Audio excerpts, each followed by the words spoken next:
everyone, and welcome to another episode of Get Some. I am your host, Danielle Lindau. Wait. Oh, I didn't do it. I didn't do a good enough job. Essie, are you taking over? Yes, this is my episode. It's 5 to Wine and Get Some with Eze Enriquez.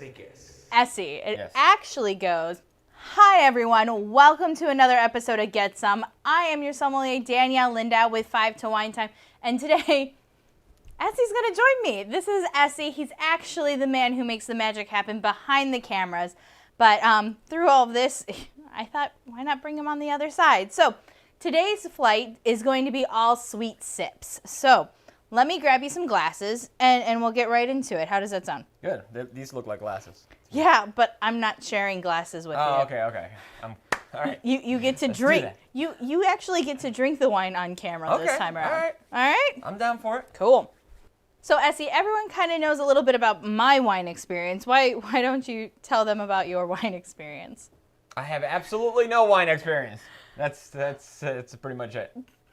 Cool. I mean, I've had some wine, obviously. When I was in Paris, I had a really good wine, and ever since I was spoiled in Paris, I've never been able to have a good wine again. So. Not even down in Argentina? I don't know. I mean, you guys have Malbec down there. Yeah, but I'm usually a beer drinker, so you're gonna have to convince me about this wine stuff. Hello, darkness, my old friend. I know you like sweet things. I saw you steal the bites of my alfajores from the other episodes. So I'm going to introduce you to 3 sweet wines from all over the world. So we have a sparkling muscat grape from France, a nice sparkling rosé to celebrate. We have a Riesling from Germany, and then we have a Sauterne from France, from Bordeaux. So this is a sweet dessert wine. So that's why we're going to finish with this one. Okay. You know, Argentinians and Germans have a little bit of a. You know I'm German, right? Oh, I'm just saying, I might have a little bias against that wine just because they keep kicking our butts in the World Cup. Well, So, yeah. Well, don't judge a bottle by its label. Okay. You go by the fruit Or by its inside. soccer team. Gotcha. Or its soccer team. You want to go by the juice and the flavors and the aromas. Okay. It's not about who beat who in the last cup. Okay. I'll just keep that hatred inside. Hold it in, okay? All right, so first wine. You know I like bubbles. We have a couple episodes about bubbles. So, a sparkling muscat is the cousin of the Moscato grape, which you see Moscato d'Astis in those pretty blue bottles all over Italy. And this one is a nice sparkling rosé. So, you've seen me open bottles of champagne with knives. You've seen me open them regular. Yeah, I don't want to get hit Remember, in the face by it. Never aim a sparkling bottle towards somebody's face, unless you do want to hit them, which sometimes I want to. Okay, sorry about that. Oh! Well, ta-da! That worked great.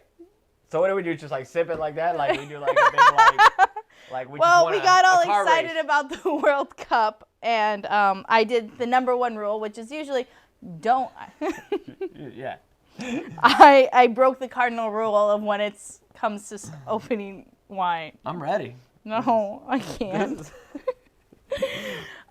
So, guys, remember in my episodes where I tell you don't shake up the bottle too much? When you're opening up a bottle of any sparkling, you want to be cautious when moving it around because it is a beverage that has a lot of carbonation on it, high pressure. So the more you move it around, the more those bubbles will act up in the bottle, and you won't be able to open it as smoothly and as seamlessly as you may want in front of your guests. I may have shaken the bottle up a little. So that's why you don't do it. So let's start off. Let's start off. Let's try this exploding champagne. Is it a champagne? What is it? So it's not technically a champagne because it's not made in Champagne, France. To be called champagne, it has to be made in Champagne. This is a sparkling muscat from France. So really nice light salmon color. Definitely all nice and bubbly. This is our first time tasting together actually. So what do you smell on the wine? I don't know how to describe that. Hold on. I got to get fancy here. I smell a little bit of forest undertone and a bit of black cherries and a scent of a feet walking on a beach. No? Am I not even close to it? Nope. Tell me, what do you smell? Nope. So, I think you're talking about the Riojas that I tasted in the last episode. But so this wine is the Muscat grape. So you have like beautiful white peach nose, kind of those raspberries, nice and fresh, just really light, delicate aromas. Not too expressive in the glass, but How many times do I got to smell it before I can actually drink it? you can have a sip. Yay! So, All cheers. right. That's what drinking's all about. Oh, okay. Yeah. I was expecting something bitter, but that's not bitter. No. A little sweeter on the palate. And that's why I don't drink wine usually or champagne, because everything seems bitter to me. Or sparkling wine. So maybe one of the things that you can look for when, I'm not here filming with you is looking for wines that have a little bit lower alcohol. This wine has 11% alcohol, and it has more sugar in it. That's why there's not a lot of alcohol in it, because the winemakers stop the fermentation process and want to leave that sweetness of the grape itself in there. Oh, you liked it. That was good. Hello. Hello, wine tasting. Here we go. Next one. Oh, I got to give you time to drink it. Yeah, sorry. Well, that's fine. I got to be a gentleman. So Go ahead. why start now? What? All right, so the next wine is from your rival, Germany. It is a Riesling in the Spätlesen level. So in the Prädikat system, there's different levels of sweetness. This is the second tier. So there's Kabinett, and then there's Spätlesen. So there'll be a little bit of sweetness on this wine, but nothing too crazy. Spätlesen? Spätlesen. Spätlesen. Spätlesen. Spätlesen. Spätlesen. Spätlesen. That's for my friend in Germany. Spätlesen. Close enough. Whatever. Sorry. All right, so this next wine is 100% Riesling, as I said, from Germany. It's from the Nye, which is a really small area in Germany. It's actually in between Mosel and the Rhine, so it's a little bit smaller, not as well known, but still beautiful, refreshing on the palate. So this is more of a greenish yellow color. It's young, it's youthful. It's a 2019, right? Yeah. Why is my glass smaller than yours? This one is made more for white wines, while this one is what is called the Burgundy shape. It's made to show off the expressions of Chardonnays, Pinot Noirs, Gamay, of the Burgundy region in France. There's all sorts of different shapes and styles of glasses. So it's different ways of smelling it. It's different ways of showing the expression. This smells a little different. Well, I mean, I know it's supposed to smell different, but... What do you mean different? I don't know. I don't know how to describe this stuff. It's, you can smell something in there, but... All right, a little bit of melon, maybe? More fruity, yeah. I was going to say more fruitier? Fruity. Okay. Yeah. So if you look at our wine glasses, they're a little frosty. That's a sign that the wine may be a little bit too cold. So a trick to really help open up the wine, because wines close down if they're served too cold, is you take your hands and you actually cup where the wine is at, trying to bring a little bit of your body heat to it, and you're moving the wine around. Thank you, the saints of wine. So hopefully with a little bit of body heat, it may open up the wine a little bit more for you. No, not that body heat, just the heat from your hands. And it opens up the... It opens up the aromas and the flavors, because those elements of a wine can kind of shut down when something is too cold. Cheers. So cheers. You can drink it. Let's drink it. Let's try this one.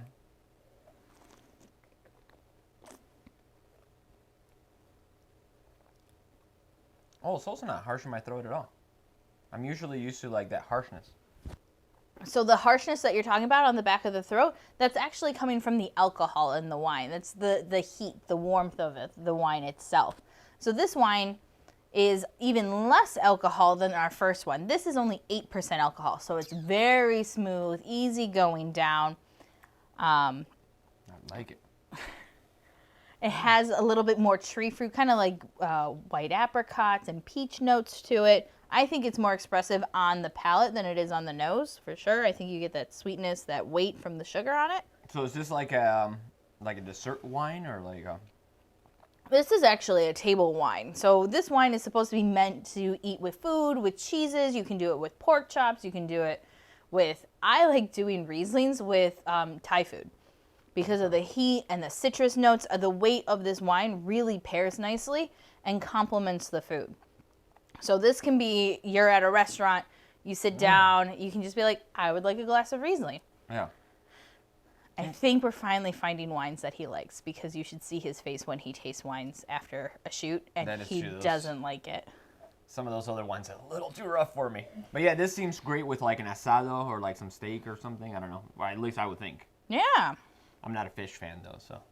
That's why I haven't said anything about fish. I'm playing to my audience. Oh, okay. So, last wine. Well, keep going if you want. I still have more episodes to shoot. He gets to sit down and watch me film. Whew. All right. So, how great. are you liking wine so far? I'll tell you in about an hour from now. When you're asleep? Yeah, true. Okay. No, I'm liking these two so far. Actually, out of these two, probably that one a little better. Nice. What makes you like this one a little bit more? This one's lighter. Okay, this is gonna sound unprofessional. This one is lighter, but that one seems more fun and bubbly to me. Like you just want to dance around and just have a little bit more fun and be fancy with it. That sounds awesome. Okay. I like don't that. know. That's a good description. That's my type of description for a bottle. Well, you just made these two wines approachable to you, right? Yes. And that's the important part, is enjoying what life's way too short to enjoy wines that you don't actually like. So if you like this wine, go ahead and drink it, taste it, dance around with it, do whatever you want. Okay, I'll leave it right. for you, all right? Oh, sweet. Wait. Not No, on camera. Not on... Okay. My bad. I gotta behave. Drink responsibly. Ah, yes. Yes, of course. Of course. All right, so let's get some of these glasses out of the way. Okay. So the last wine we have, this is actually a dessert wine. This is a Sauterne. So this wine has been, the grapes have purposely been left on the vines longer so that they become super ripe and juicy and sweet. So it is meant to be a sweet wine from the very beginning when it is grown. Okay. This one is Semillon, 90%, and then 10% Sauvignon Blanc. This is a 2006 Sauterne, so something that is older than our friendship, actually. No, you want more? I mean, what is this? That is a dessert wine pour. So dessert wines are a sweeter wine that are meant to be enjoyed at the end of a dinner. So you pour usually about 1 to 2 ounces in a dessert pour. I can always pour you more. No, it's okay. We'll do it the proper way. We'll do it the proper way, and then the after party after. So, golden color here. Come here. Wait, yeah. Hold on a second. Hold on. We'll do it the proper way. It looks like you got yourself a little more right there. All right. We're going to have fine. to fill up that baby for me. Yeah, there we go. There you go. All right. Do you feel better now? Yes. Okay, cool. So, cheers. Cheers. What are we doing? Smelling it? Usually I like to smell it before I drink it, but you can do whatever you want. This is just drinking with friends. I hope you don't mind. Can I smell a little bit more alcohol in this, or am I wrong? You are correct. This one actually has 14% alcohol. Oh. So this one's the booziest one out of the group. All right. So take it easy. Yes, okay. As you said, you like one beer. So One beer gets me really tipsy because I'm a light drinker. I never drink, so that could be why. well, that kind of changed Cheers once I again. started filming. Well, yeah, I got to taste once in a while. Every once in a while.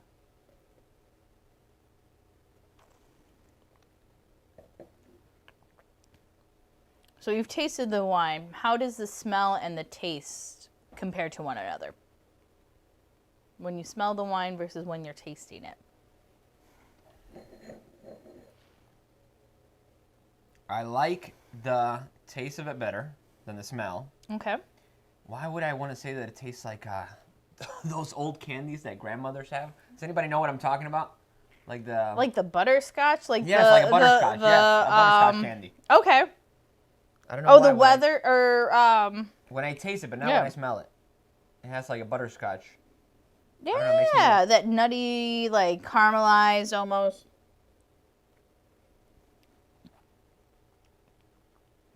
But do you feel the difference of like the weight on this wine Yeah, versus the yeah. other two?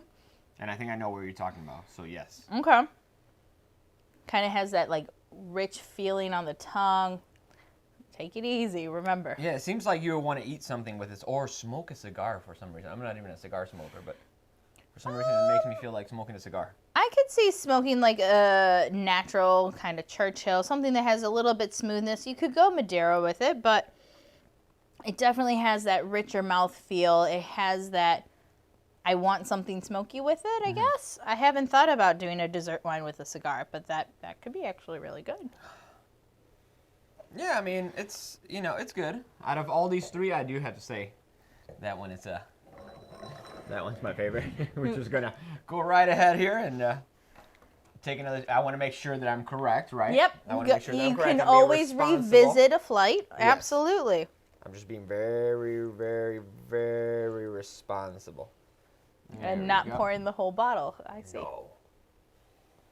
I already know it's going to be good. Well, it should still be good. You just tasted it. Oh, yeah, that's good. That's good. That's good. That's real good. We got to do more of these episodes. I like this. You like... Mm. I think I created a monster. Mm. But this is what I like about wine, is bringing a friend into the picture and actually tasting wines with them, because my palate is different than your palate versus the people who I hope are watching this episode are palates. That's true. I didn't think about it. Well, yeah, it's... I mean, in Argentina, again, we have asados, which is like this meal thing that we do on like weekends a lot, and that kind of brings people together. Mm-hmm. But I could see that like wines should be bringing more people together and kind of making it a sharing sort of event type thing. Maybe I'm just getting a little tipsy on this. Who knows? I mean, I like getting my friends together and we sit in the park and we have a bunch of different bottles of wine and everyone brings something for everyone to try. And that's one way that I like to learn is I can't afford every bottle in the world I want to try and taste, but if I grab wine, you bring a wine, I bring a wine, you may like my wine better and I may like your wine better. But is that a thing though? Like wine parties, like just friends that are just... Maybe I'm off the loop here. I'm totally off the... I mean, I know about wine tastings, but like I never thought of like just friends getting together at the park and just like tasting wine with each other and that's it. Well, usually there's conversations. Or We maybe don't I just sit maybe I there just and have drink. no friends. that might be the problem. We just found out. It became a therapy session all of a sudden. Wine does that effect on people when they don't. Yeah. While drinking. I'm going to drink more of this. Nice. Well, thank you. So, thanks for coming from behind the camera. Yes. I hope this was fun for you. Getting Absolutely. to try something new and different. I'm going to take this glass with me on the other side of the camera while we're filming the next episode. Is it time for the outro? Should we wrap? Oh, yeah. Oh, sorry. Should we You wrap have this an up? outro. Yeah. Please do your thing, please. Well, guys, it is 5 to wine time, so I hope you've enjoyed this video of wine with a friend. Are you mouthing? No. Not at all. No, they are enjoying it. Of course they're enjoying it. Oh, I'm sorry. It's me. Look at me. Of course they're going to enjoy me. Hello. Okay, all right, fine. All right. Let's let her shine. Professional. All right, come on. Professional. Let's end on a professional note. Guys, it is 5 to wine time, so please grab yourself a glass, maybe a friend to share a glass or two with.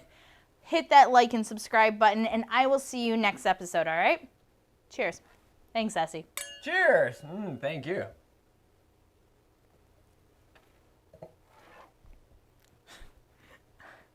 Woo! That's good. All right.